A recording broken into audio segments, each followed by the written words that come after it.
Today we have Elizabeth Blade as our guest on A Voice and Beyond, and it's such a pleasure to have you here. I have been a big fan for many, many years. In fact, my journey with Elizabeth, can we call you Betsy? Because I know that Absolutely. that is your Yes. preferred name.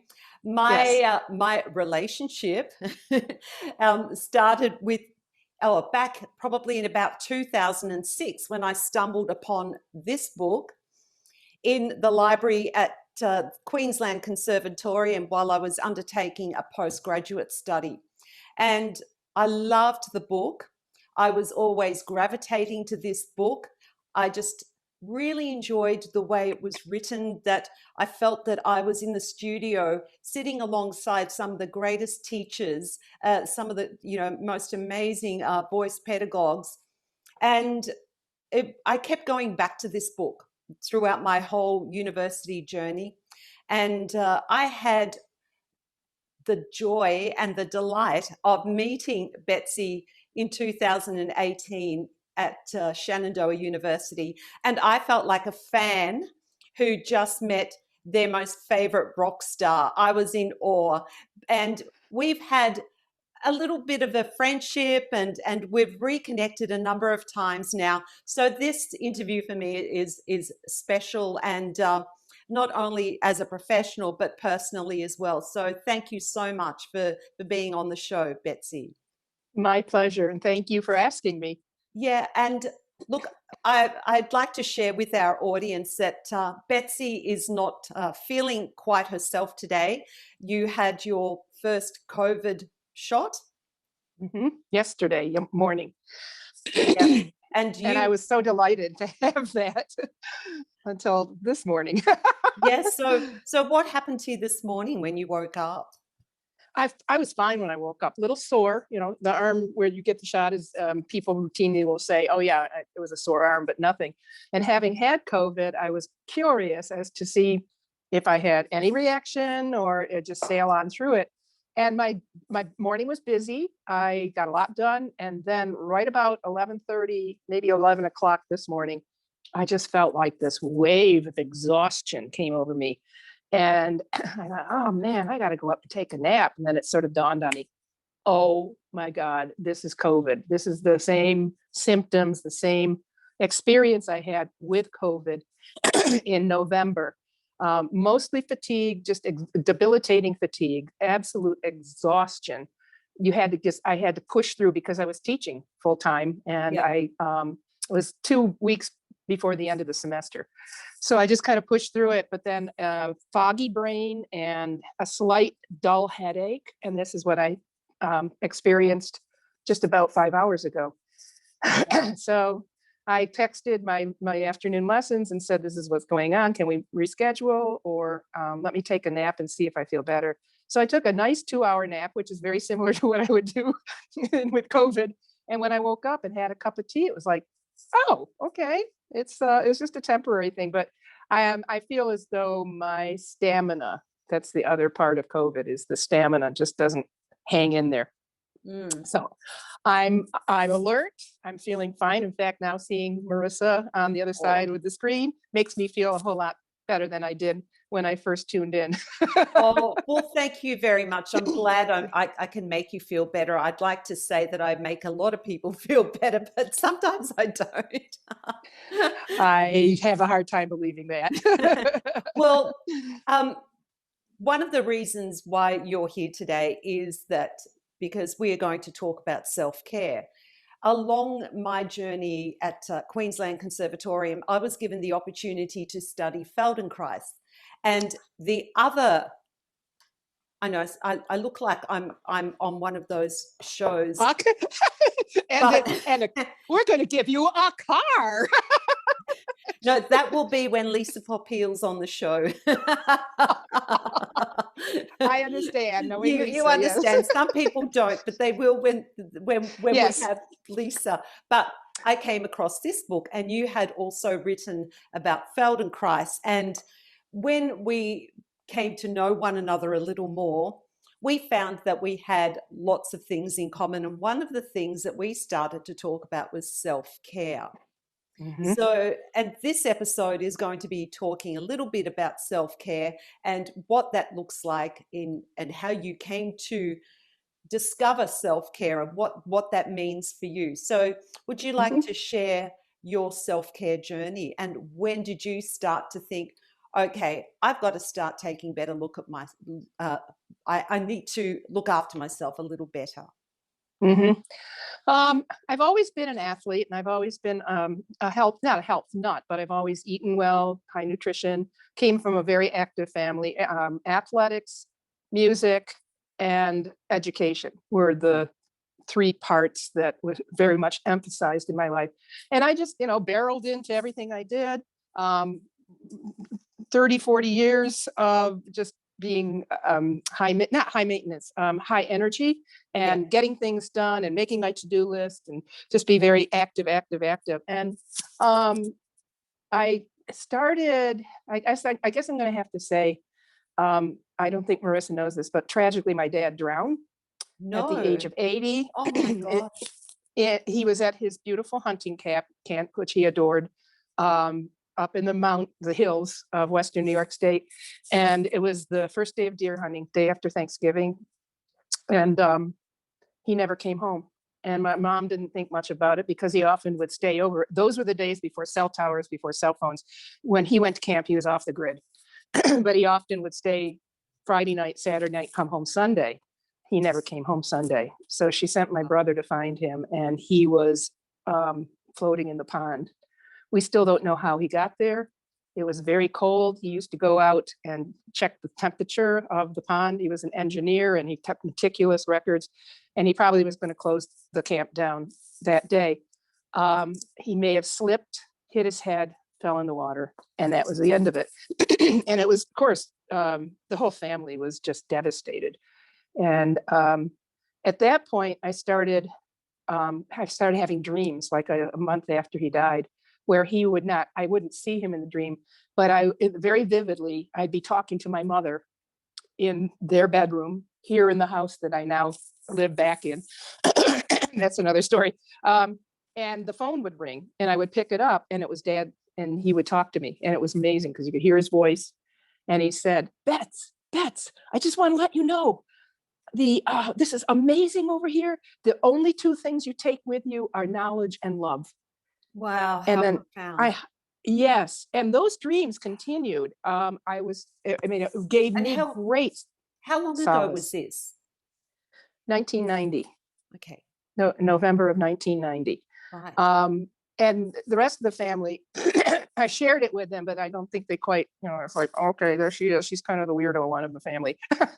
Well, interestingly enough, I felt compelled to start really taking a spiritual journey of health healing. I took a workshop it was a week-long workshop in healing modalities.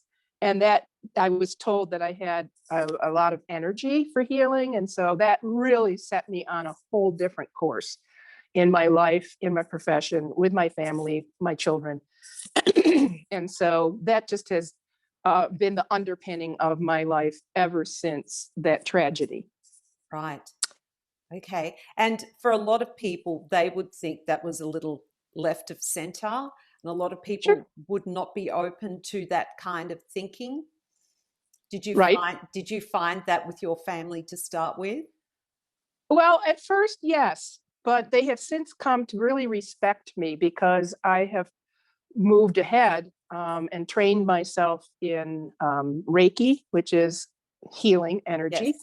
Yes. I've taken courses in meditation, which I now teach, body, mind, spirit kinds of modalities. Really, immersed myself into it. And I'm the youngest in the family. And it's really interesting. My sister's 5 years older. My brother's 3.5 years older. They're starting to listen to me now. It was always, oh, Betsy, little kid. And now I'm the one that's telling them, this too shall pass. Or I'll be saying, you can't force things. If it's meant to be, it will happen. And I'm always right. Yeah, and some people can't hear that because everyone feels that they need to be in control of everything that's going on around them. Yes. And Yes. and And to just allow things to happen is Yes. not what we're basically programmed to do. We want to take charge, and we're told we need to take charge. Yes. Yeah. Yeah. Well, it's the egoic mind, as opposed to the subconscious mind, which is much smarter, much more intuitive, of course. A couple of statistics, and this has been researched. The egoic mind, which Maribeth Dame, who is the chorus singing guru, she would say, and it's been proven, that peanut brain, because it's about the size of the peanut, is a control freak. And that's what always wants to take charge. And that part of your brain is actually much, much less, it's slow, comparatively speaking. So it takes about 40 bits of information 1 second for that brain to work. Yeah. Whereas the superconscious, the subconscious, the what we would call the intuitive brain, 11,000 bits per second. But the egoic mind will get in the way. It will step in and just say, out of the way, you are not going to be making this decision because you're just, that frou-frou thing. So I have learned to really understand when my left brain, and I know that brains research, there's now saying there's no such thing as left brain, right brain, but I still use that terminology because it makes sense to me. Yep. The part that is the analytical brain, the part that wants to assess and judge, is the part that really needs to be pushed out of the way and allow that intuitive subconscious brain to run the program. Yeah. And it's very hard for that to be done. And that's in singing. People are constantly judging as they're singing. Yes. And they get in their own way. Yes. They're constantly like, true. How am I sounding? How am I sounding? How am I sounding? And it's like, Yeah. just stop thinking about how will you sound and pay attention to where's my breath? How is my alignment? The things that your left brain can be in charge of rather than getting in the way of the computer that actually should be running the program. Yes. And it's really interesting because with Feldenkrais, that was one of the things that I learned, was to get out of your own way, and that there are many ways of doing the one thing, and it's finding the way that is the most comfortable for you. Right. Interestingly, the universe works in mysterious ways. Just about that same time, I would say 1990, in that, that time frame of my father's passing, that's when Sam Nelson and I were first working together. Sam is the Feldenkrais practitioner who is the co-author on the book. And so we were just working together as kind of a bartering system. He wanted to learn to sing, and I really wanted to learn more about what he was doing with Feldenkrais. Yeah. And after about a week, I said, Sam, we have a paper. And then after another week, I said, Sam, we have a book. So that happened at the same time. Also at the same time, I started studying with Carol Weber at Eastman. She came to Eastman in 1992, and I had heard her at Oberlin in the summer of 91, Richard Miller's vocal pedagogy workshop. It's a week-long workshop in the summer. And she was part of his daily program. He would do the mornings, and then she would do masterclass in the afternoon. I was so blown away by her. The intuition and her language, and she just was an amazing, amazing teacher. So when Eastman hired her to replace Jan de Gaetani, who had passed away, unfortunately, from leukemia, they were very much of the same ilk, and they were friends. So Carol came to Eastman, and my teacher at the time was Marcia Baldwin, all of whom are in that book. Yes, I know. And I had been studying with Marcia for about 5 years. I did my master's with her, and then I started my doctorate with her. And it was the summertime, so I was just having lessons to keep things going. It wasn't with tuition based or class or anything. And in the middle of a lesson, she stops and she looks at me and she says, Betsy, the door is open. And I turn around and I'm like, what are you talking about, Marcia? The door is closed. Say what? Yeah. And then she said, no, I mean, if you want to study with Carol, who will be coming this fall, and all the raving and glowing reports you gave us as far as how she worked with the Oberlin workshop, you are welcome to leave me. And that was so generous of her. It was Wow. not looked upon very well that you switched studios. So with her good graces, and I said at the time, I said, I don't know, Marcia, I still feel like, we have work to do. And she says, I've taught you everything I can teach you. You picked my brains, go pick hers. Good And on I her. took her. She knew it was time to let you go, time to Yes. set you free. Yes. So Yeah. again, when Carol came in 92, I had one first lesson with her. I was I just turned 40, and that's, of course, the dead zone for competitions as a female singer. Okay. If you're going to, you can't go past 40. I don't know how Oh, it is in Australia, but okay. it is here. Yeah. Men Yeah. I can, think that's the industry pretty much. yeah, for classical music. So I brought in all my big honking arias and, these huge pieces for the first lesson. And I think we started with Come Scoglio from Così fan tutte. And Good Italian, halfway, by the way. oh, thank you. And so at the end of that lesson, she said, well, what do you think you do really well? And I don't know. I said, I think my breath is really strong. I know my breathing mechanism or mechanics and management. And she said, okay. And nothing more was said. And then I walked out of there and I thought, this is not what I want to get from Carol. I want her to really take me apart and put me back together, because I always felt like, don't bother me, I'm singing. There was a wall between me and what I wanted my voice to go and send out there. It just felt very locked. So you know what I did? Tossed away all the big honking arias, walked in with a simple little Italian art song. And the next lesson I came in and I said, Carol, take me apart and put me back together. I'm silly putty in your hands. And she Oh, smiled. wow. She said, let's get to work.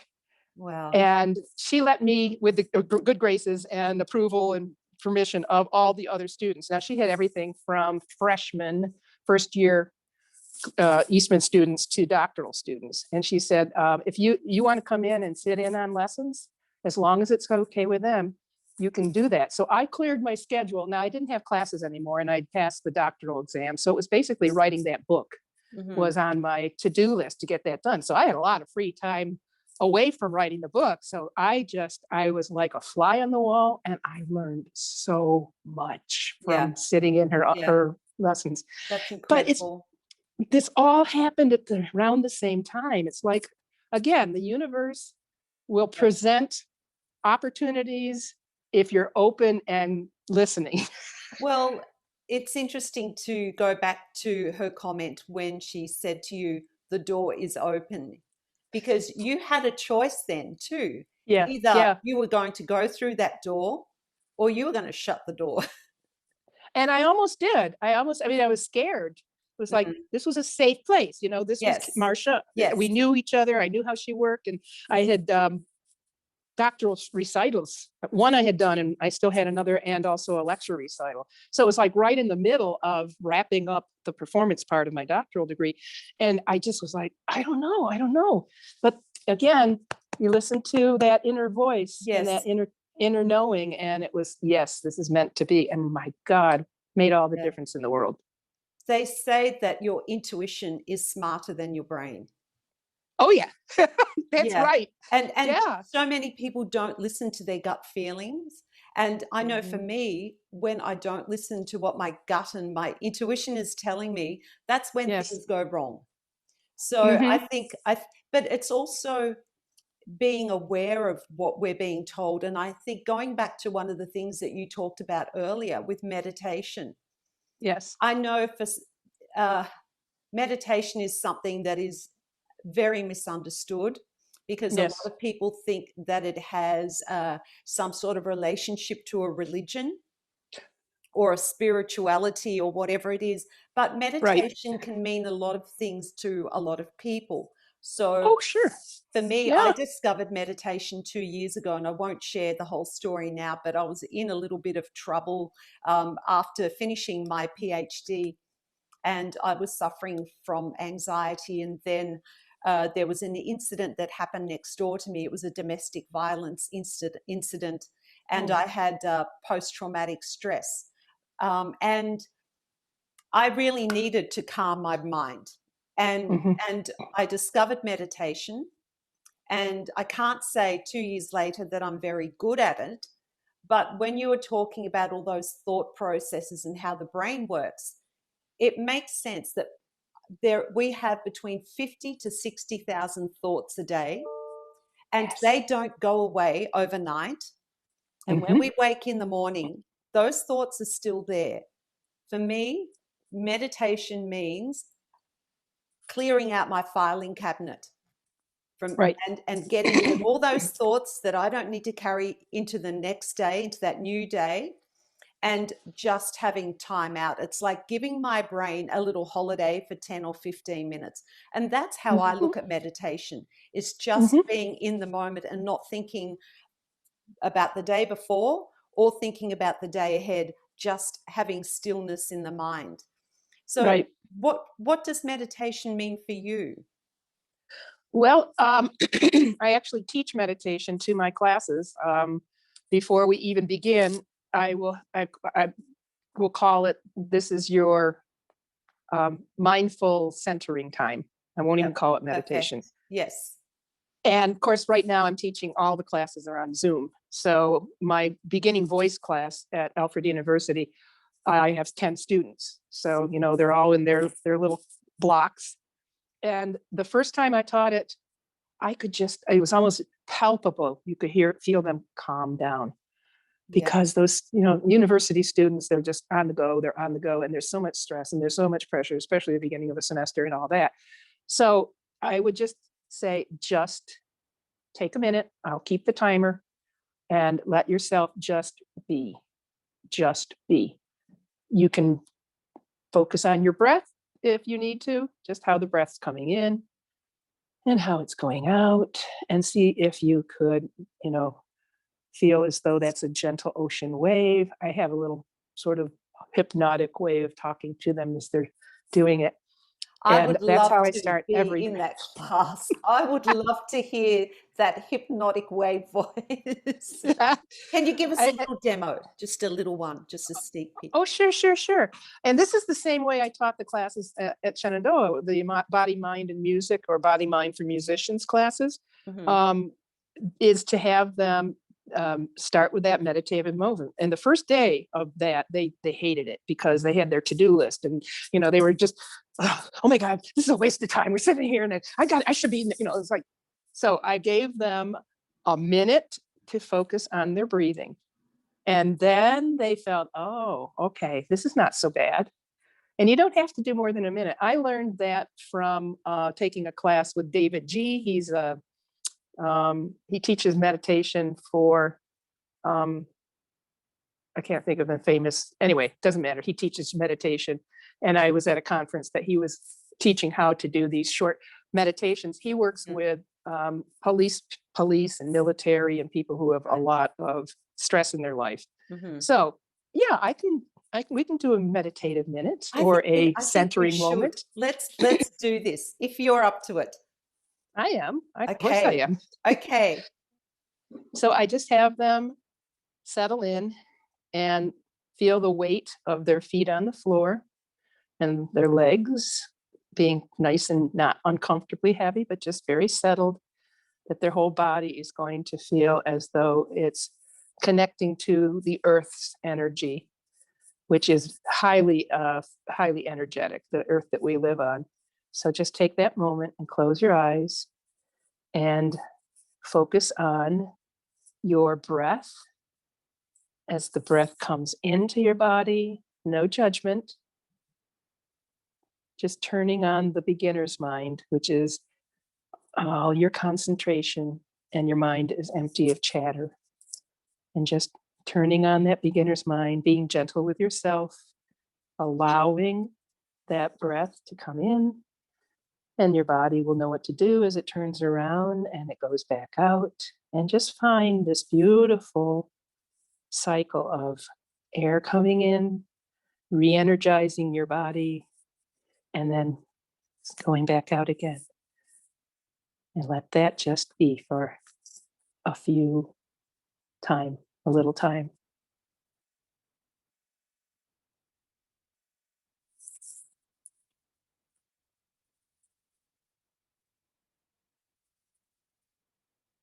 And if you see or feel a thought come into your brain, just say, there's a thought, and let it go. The monkey brain will want to kick in. Just say to it, not now. I'll get back to you later.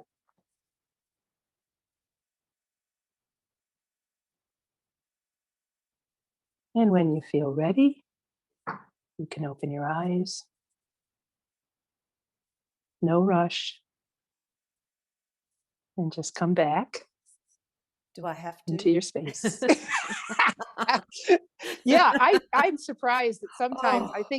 I think some of them go to sleep because it's like, Sam, come back, Sam. So, I have to share this with you. Something happened then that happened to me earlier this morning when I decided I was going to meditate in bed.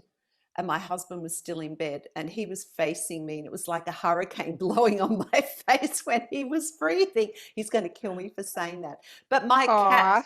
my cat jumped up on the bed and was like doing this, trying to get me out of the meditation. So I moved to the couch. So what does the cat do? Follows me to the couch and stands on my hair.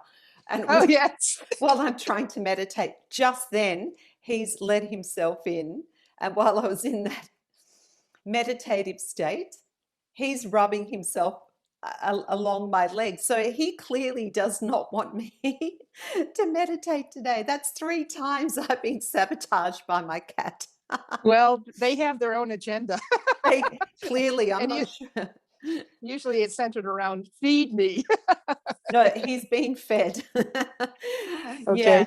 So, along your journey of life, there was a Mhm. story that you shared with me, and I'm not sure whether you're comfortable sharing it with our audience or not, where your life went into turmoil. It was turned upside down. Mhm. You had to rebuild your life again. And that was a time that you had to really step up all Mhm. your self care and put all those practices into place. And they became even more important than ever to you. Yes. Would you like to talk about that experience? Without going into a lot of details, I'm actually Yeah. writing three books on the subject, and that one's almost done, and then there'll be the sequels. So, and So they're this is nothing to do with preview. singing. This is Yeah. the preview. So, just to put it briefly, my entire existence, my life, my daily being, everything that I was assuming would be going on and on and on forever and very comfortable, got blown up completely, devastatingly. I was evicted from my home, my marriage, and everything that I had been doing for 10 years, as far as my musical work, my teaching work, directing musicals, all of that. And I had to escape. I was targeted for assassination. How did you find that out, if you don't mind me asking? Well, where I lived was at 9,000 feet in the Rocky Mountains, and people who don't know enough about the mountains drive down roads and go off into the river and get killed. And when my brakes started failing as I was driving on that mountain road, and I knew that it wasn't something that I had done, and then I would be taking a nap, and I could tell somebody was in the house with me Oh that my had no God. business to be in the house. Oh, Oh, it was like the universe was saying, or God was saying, or okay. whatever you want. Like, Okay. alert, alert, alert, Right. get out, get out. And Well, so I did, with the that help and of my son. but good on you for doing that. You read Uh, those signs and you did something about it, because a lot of people don't, and things don't end well. Just a right. quick, just a quick little statistic I heard on the news here, that in Queensland, which is a state that I live in Australia, there are 64 calls to emergency services that are in regards to domestic violence Yep. incidents. 64 a day. And yet there are not the resources. The women have nowhere to go to. They're mostly women, but Mm-hmm. you did something about it. You Well, had that capacity, and that obviously you had that foresight to go and do something and make change in your life, and that's why you're here It, today. it was terribly painful, and I was willing to stick it out and say, I'm staying. You can't get rid of me that easily. But my son, who is a Army major, retired, on ready reserve or whatever, very smart guy. He's 39 now.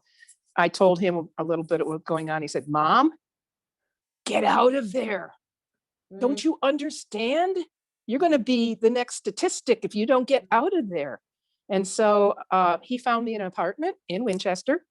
And the week before Christmas, I packed my cat and myself and a folding couch or folding cot and a folding table, not even a cot, a folding table and a folding chair, and drove 3 days across the country from Colorado to Virginia. I was in a state of shock.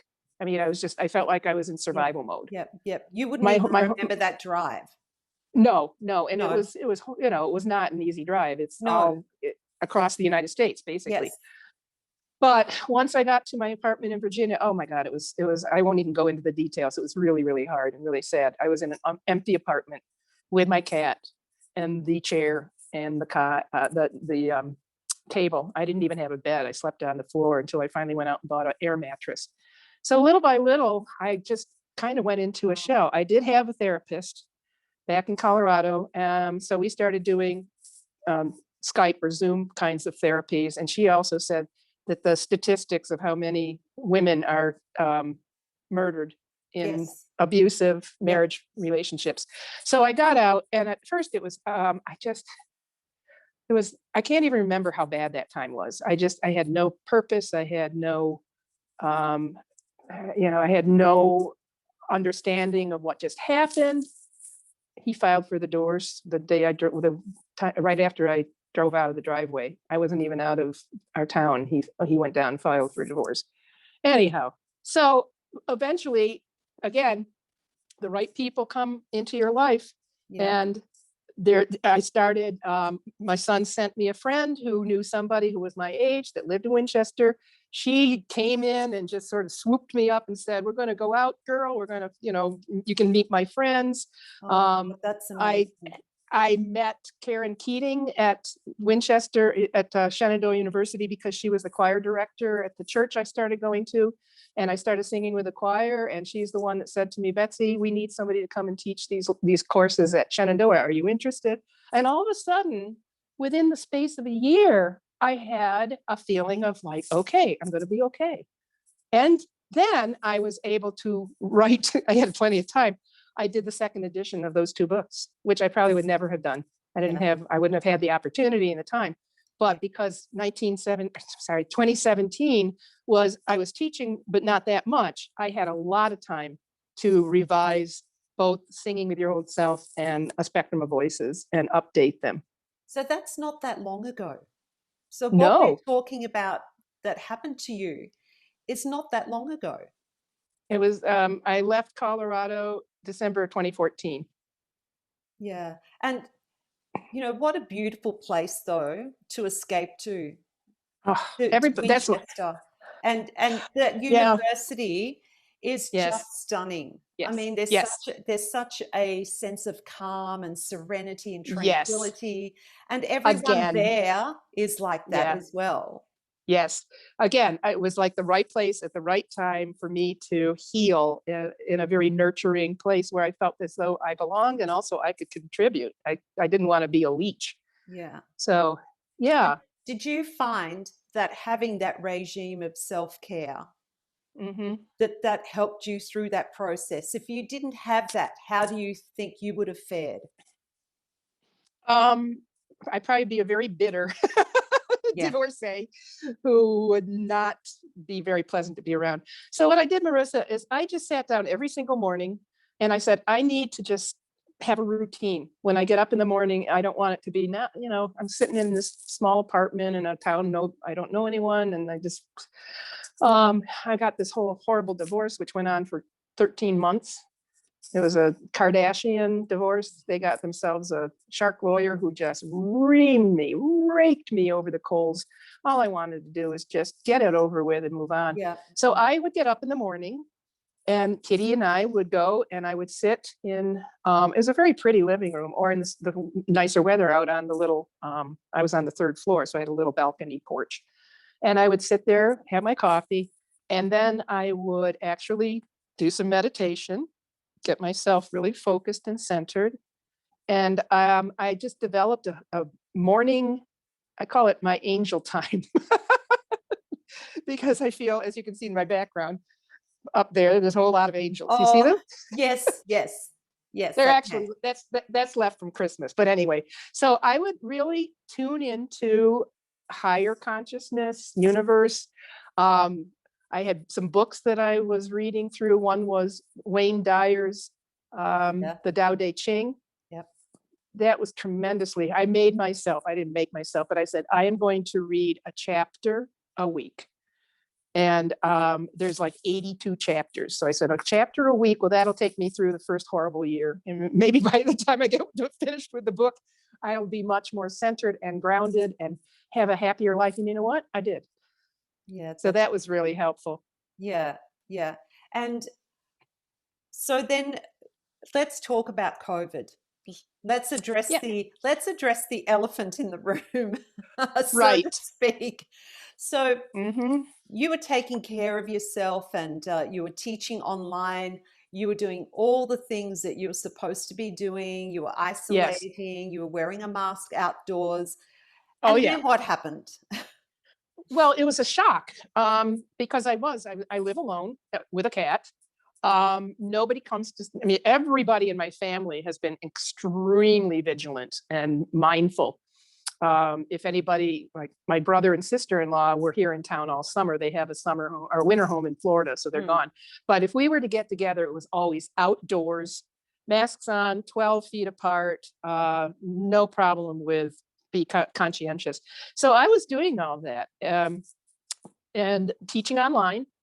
Um, there was a period of time where the university went to 2 weeks of in-person.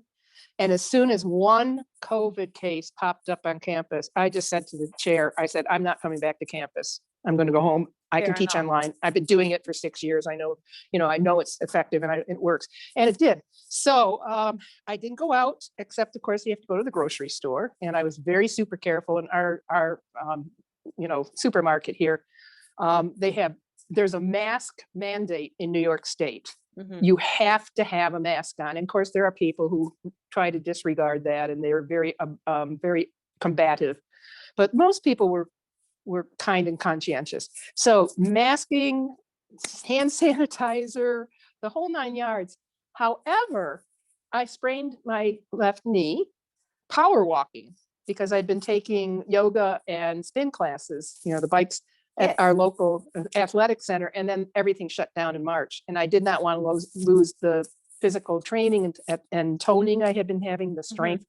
So I started just power walking around my neighborhood 5 miles a day, Wow, but not with that's a the long best, way. yeah, but not with the best shoes, and it's on hard pavement. Hmm. So I ended up having a sprained knee. It just got hurting more and more and more. So I went to the urgent care, and they checked it out. They said, yeah, you have a sprained knee. And they sent me to physical therapy, which they were great. They took your temperature when you came in. You had to answer all the questions. Have you been near anybody? Do you have any of these symptoms? And they tried to keep clients distanced apart, but it wasn't that big a place. And there was just times when the other clients in there, they would have a mask on, but it wasn't very well fitted. Oh, okay. Or, their nose was open. And I glared at them and I would say something to my trainer, like, can you tell them to put their mask up over their nose? But I really think that's where I got it, because about a week, the last week of October was when I started this feeling really, really exhausted.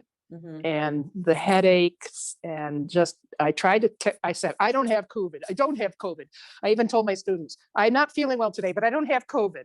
Yep. And then finally something told me, go get a test. So I went to, again, the urgent care here in town, which is a hospital, and they did the nose swab. And 2 days later, it came back positive. I stared at that POS. I looked at it. It's like, no, No, that's a Yeah. mistake. It's got to be a mistake. Yeah. Just total denial. How could I Yeah. get this? Yeah.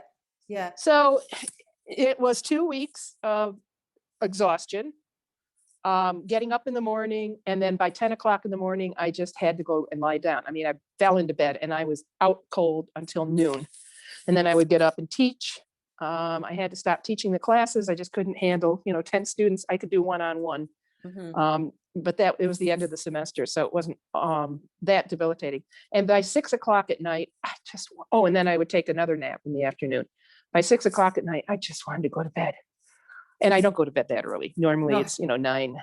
Yeah. So I just, and by 6:30, it was like, okay, I'm going to bed. I slept 14 hours every night, which is not like me. That's a lot of But my symptoms, the fatigue, the foggy brain, that continues a little bit. It's just that, it's like your cognitive brain kind of, it's not firing on all cylinders. See, and the wrong words come out of my mouth. I was talking about the esophagus in my voice class the other day, and it came out as eustachian.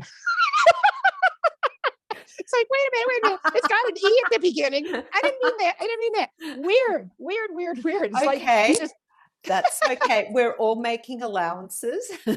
yeah. So often I'll just say, look, I'm just having a COVID brain moment. Just give me a minute. Yeah. So I never got the cough. I never got the chest. Thank God. Nothing with my respiratory system. It's been fine. However, when I finally was cleared for being over COVID, it was right before we were putting together, my church was putting together videos of the services for Christmas, Advent and Christmas in particular. And the choir director organist asked me to come in, socially distanced with our masks, and sing like Once in Royal David City, away in the, it came upon a midnight clear, the angel Gabriel, all these beautiful hymns that are not difficult. After just one of them, like one verse, I sat down, I said, oh my God, Mary, I can't do this. I'm exhausted. One verse of a simple hymn. So I said, can I come back next week and try again? I'll in the meantime. And I didn't have any of my top. Usually I have easy, free above the staff up into the upper register, high C's still, even though I'm almost 70, I still got those notes.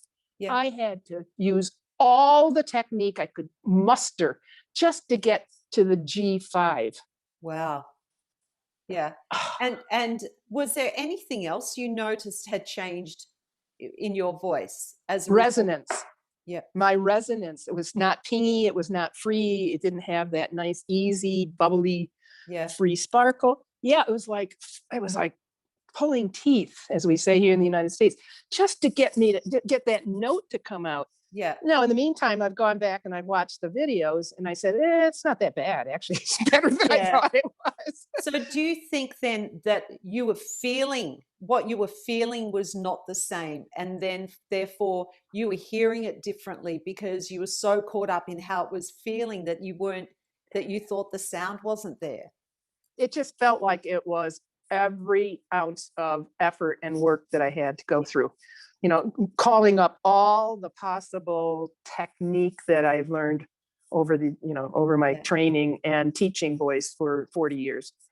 Yeah. It was very, very disturbing. So by this time, though, you were back doing everything else, like everything else felt normal, or were you still slightly unwell? No, it's never been the same. I still have what I would call stamina problems.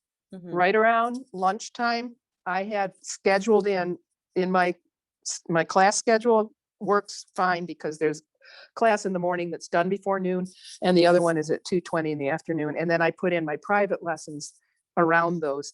Last semester, I was teaching a lot through the noon hour into the early afternoon, going right on to the 2:20 class. Well, I know now I don't have the stamina. I have to schedule in an early lunch, a light early lunch, and go down for an hour nap right around between 12 and 1. Yeah. Wow. Or I can't get through the afternoon and my brain just does not fire. So that's a change. And I still have, as I said, COVID brain. Yeah. I don't know how long that's going to last. My voice is okay. I've heard that's a thing. I've It heard. is. Yeah. There are many people, it's called long haulers.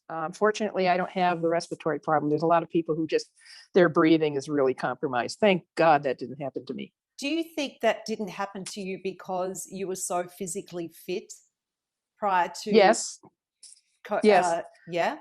Yeah, yeah, I'm sure. My just my physical training and my physical fitness, and um, stubbornly saying, I'm not going to let this thing get me. Yeah. Yeah. So do you feel that some people who are not as physically fit and don't have that mental uh, capacity that kind of like succumb a little bit more to COVID? I Or do don't you know if think, that's, I yeah, don't think that's the case. I think it's so random. We just don't know. This virus, as it was, we were going through this whole past year, I said, it's like an alien life form. And every time you it think is? you got a handle on it and you think you know what it's going to do, it just goes like, just wait till the next round. Yeah. It's scary. Now we've got these very contagious strains that are, highly worrisome. Mm, mm. So, Yeah. And yeah, I still have problems you had heard about COVID way before it was in the media. You already because knew of it that was a son. thing. Yes. That my son, that wonderful, he has a master's in international studies and public policy from Syracuse University, which is highly regarded for that kind of field. And he had done his master's thesis on a global pandemic. The name of it was Will We Be Ready? And so way back in the fall, when there was these stories coming out of China, and also it was already here in my town, people who just thought they got a bad cough or a bad cold or a bad flu now look back and say, oh my God, I bet that was COVID, because it checks all the boxes. And our town, the major industry here is Alstom, which refurbishes subway cars. So they're coming up from the big cities, and it's a French company. So there's a group of French managers that come in from Paris who work here for a time, and then they're sending other people to be trained in France. So there's a very active going back and forth between France and this little tiny town in the middle of nowhere in Western New York State. Yeah. So, but my son called me way back. Everybody was saying, "Oh, Matt, you're just you're just like calling wolf." So he called me and he said, "Mom, buy masks. Go to the store and buy as many boxes of masks as you can get your hands on." He's in the DC area. He said, we can't find them because they already knew too. He said, I've been to all the stores everywhere around here. They don't have any masks. They've all been bought up. So I did. I went to the local drugstore, pharmacy, and they weren't, there were like 6 boxes. I left 2 because I didn't want to be greedy. So I bought, 4, sent 2 down to him and his wife, and a small one for my granddaughter. And then I sent 1 to my other son in Rochester, and I kept 1 for myself. I still have that box of masks in my car. Really? Mm-hmm. That's funny. Well, in the meantime, people now, everybody's getting, there's masks that are being produced, and there's people around who are stepped up and made masks for the locals. Yes. But when I went to our post office, and I said, I'm sending masks to my son down in DC for this COVID. Well, it wasn't even called COVID, for this this new virus. Yeah. Yeah. And they looked and said, oh yeah, we've heard something about that. It was like so blasé. Oh my goodness. Well, didn't the world change? It yes, certainly has. And I say it's brought out the best and the worst in everybody, and everyone's handled it so differently. Some people have like thrown in the towel and consumed social media and watched Netflix. And whereas other people, they've just spent the time to reset their lives and to recalibrate and check in and made the most of the time. That's exactly what I decided to do. In fact, when we did the shutdown, and it was a ghost town, downtown, nothing was open. Of course, you could go and, the local grocery store, you had to get food, but I bought enough food to put in my freezer, and I didn't have to go back there. I just had a plan that I was going to be self-sufficient. for the worst of it. And that's when I decided, okay, I can't go to my yoga class at the, the gym, but I can do yoga for myself. I knew the routines. I can't go do the spin class, but I can certainly power walk. So I replaced those, and I took it as I think I took it as a blessing in disguise. That's when I started writing more on the new book that's about 3/4 done now. And I hadn't started teaching at Alfred yet. And I said to the Shenandoah, I know you're all going to go for the spring. It was fall. Sorry. In the fall, everything was, midway spring. That's right. March of last spring, everything shut down. And all of a sudden, everybody's thrown into this online teaching. And it was just, oh my Lord, it was chaos. So I contacted Shenandoah and I said, I teach online. I've been teaching online for 6 years because my private studio, when I left Colorado, they came with me. And in the meantime, I picked up new. I said, I'll be there if you need me. And they said, thanks. But they figured it out. Yeah. So yeah. Okay. I wasn't going to let it get me down. So in wrapping this up, I have some questions I'd like to ask you, like sort of shortish questions. So sure. if you had to give our voice community, our singing voice community, some advice about self-care, what is the greatest gift that they could give to themselves in terms of self-care? I guess I would say calm down, first of all. As you said, there's so many thoughts going on in our brain. And along that line, 85% of the stuff we worry about never happens. Yeah. 85%. And I know people are worried. 97% weren't even worth worrying about. Exactly. So a perspective, step back, take a breath, do a little minute meditation to calm yourself down, just be for a moment, and allow yourself to really look at the big picture. Yeah, great advice. Oh, gratitude. That's yes. a huge word. Gratitude. Find everything to be grateful for rather than railing against what's out of control or what's out of your control. Yep. Gratitude. That's so true, because that can make such a big shift to your mindset, because we tend to focus on everything that goes wrong, but we don't stop to think about all the things that are right and all the people that we have around us that are so that are actual blessings in our lives. Yep. So if you had to recommend a book that everyone should go and read, what would that book be? Just one?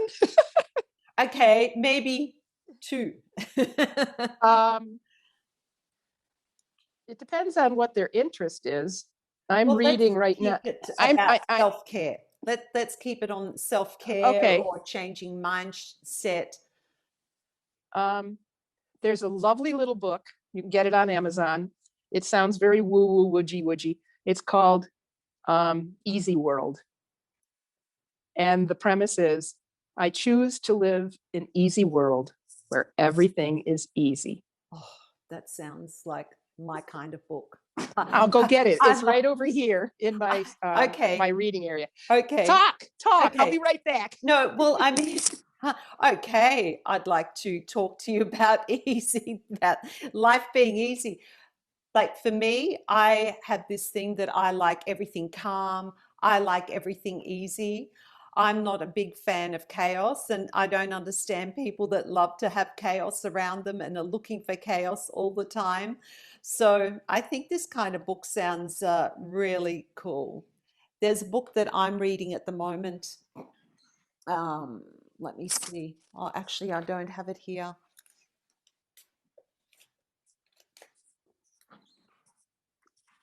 It's all right. I was trying to find a book that I'm reading at the moment. And it's by Brendan Burchard, but I think I put it somewhere else.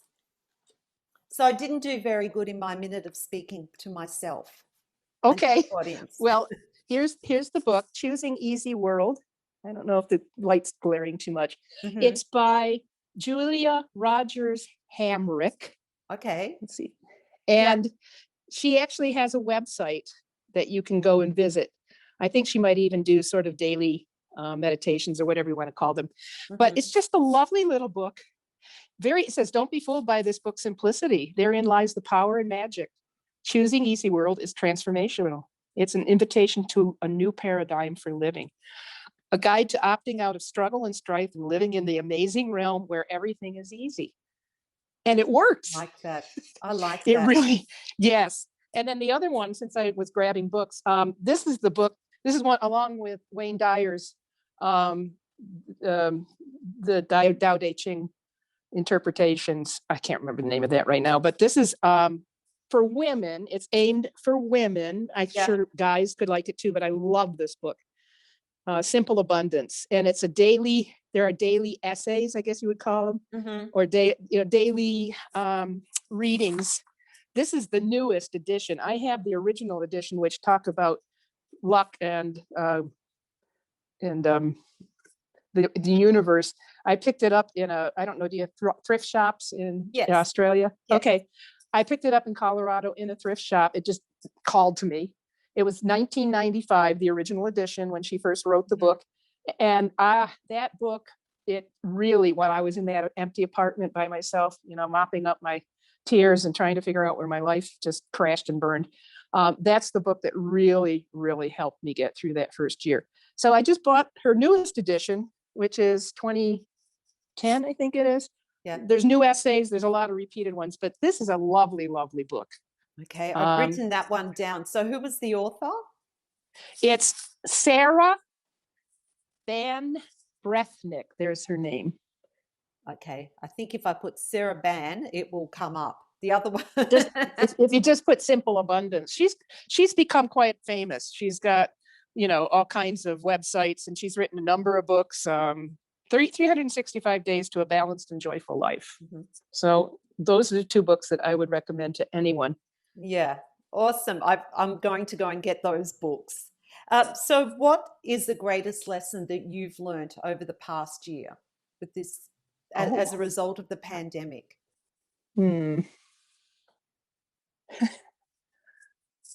What my mother always said, this too shall pass. Oh, I think that would give a lot of people a lot of comfort. Mm-hmm. If they actually truly believed that, they're very comforting words. Yes. And what is the greatest thing that you've learned about yourself over the past year? And actually, we need to make that over the past, say, 6 years. Oh, because you have been through a lot. Yes. You've got to put yourself first. I know that sounds really selfish, but in that marriage, I did not put myself first. I did everything for him. I adored him. I just idolized him. I basically canned my career. At first, we lived up in the middle of nowhere, and I'm up on roofs, which I'm scared of roofs. I'm scared of heights, but I was up there helping him fix roofs. Just, a handyman's wife. Fetching tools and holding the drywall while he nailed it in and things like that. Yeah. And I gave up myself. And I didn't even realize it. I thought I was just being a good wife. Yeah. And showing him how much I loved him and how I was there for him. And it didn't matter. So I have learned you've got to not, put yourself first. As I said to you earlier, the famous Shakespeare quote from Hamlet, which Polonius says to his son Laertes, and he's giving him all this advice. And by the way, before you go, and by the way, and the last one is, to thine own self be true.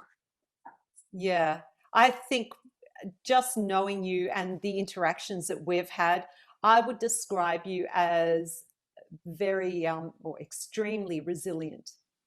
Oh, thank you. I mean, that's good to know. No, but I mean, other than that, there's lots of other beautiful adjectives that I could use, but you truly are resilient. Yes, I would say so. Yeah. I didn't feel resilient there for a while. I felt like I was shattered. I was about ready to just fracture in a million pieces. But because people helped me out, my family was wonderful. Friends came to my rescue. Everybody just was, in so many ways, keeping me from drowning.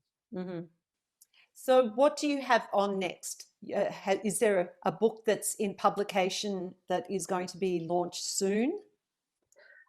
Interestingly, it's got a publisher. This is the book that I have to finish, and I can't do Mhm. it while I'm teaching. There's just no time. It's Yeah. called A Change of Heart: The Dark Side of Cardiopulmonary Lung, cardiopulmonary surgery. And how did that come about? Well, that former husband had quadruple bypass surgery, and his personality, and he changed. And I've been Okay. researching it, and I Okay. have a number of interviews already in the can that are in the book where it's the same. In fact, I just got an email from a woman who said, I saw you were writing this book and I was really interested. Is it published yet? If it is, how do I get a hold of it? She said, and she signed her name, and in parentheses she says, whose husband also has had a personality change after surgery, after cardiopulmonary surgery. That's incredible. Yes. Who would Yeah. think these things? How do you know? How do you know? Like, and That's you wouldn't just it. expect it.